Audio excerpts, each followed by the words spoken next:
Good morning, everyone. This is Brian Edner with your Thursday, August 16th morning market commentary. We'll start off right away in the beans here because that's where the big headline was from last night. The headline that came out late last night was that China's Vice Minister of Commerce is to lead a delegation to the U.S. in late August for trade talks. Obviously, any headline that directly involves trade talks is going to catch market attention, and it sure did last night in the beans, running over 20 cents higher and still maintaining 15 higher as of the recording of this video. What this is basically going to be low-level trade talks that the market believes could eventually lead to higher-level trade talks. Now, the timing of these trade talks actually makes good sense. Meeting with China in late August for low-level talks that, if they do translate to higher-level talks in September, again, makes very good timing sense in regards to the fact that China starts buying U.S. beans in a large way in late September or early October. So any trade talks that start in August could mean a deal by the time they come in and typically buy large quantities of U.S. beans.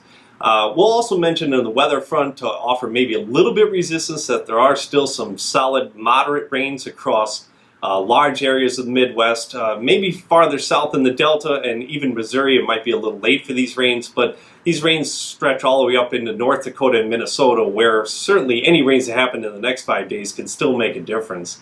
Switching over to corn, main story there is we wait for any crop tours next week and going forward, private estimates.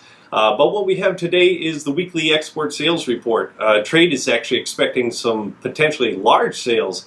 Last week we had an impressive 1,213 sales for corn, and this week they're looking for that to reach all the way up to 1,600. We did get an 8 a.m. sale reported yesterday, and a couple of those over the last week is why we're looking for some strong sales here. So corn exports continue very strong. Over in wheat, there is some spillover reason why this Chinese trade deal could be supportive to wheat as well.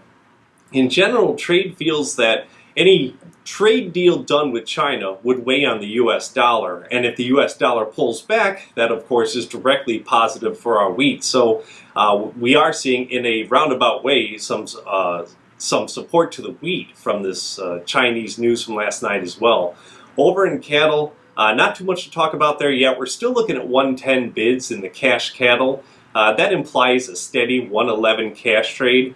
We might stay relatively calm in trade today. The last 3 weeks in a row, we did not get a cash trade deal until after the close on Friday, after the futures close on Friday. So right now we're looking at a steady cash trade that is just about where the futures have things priced in. It seems as though they're anticipating a steady cash trade, and we may have to wait till after the futures close on Friday yet again to actually hear a cash trade.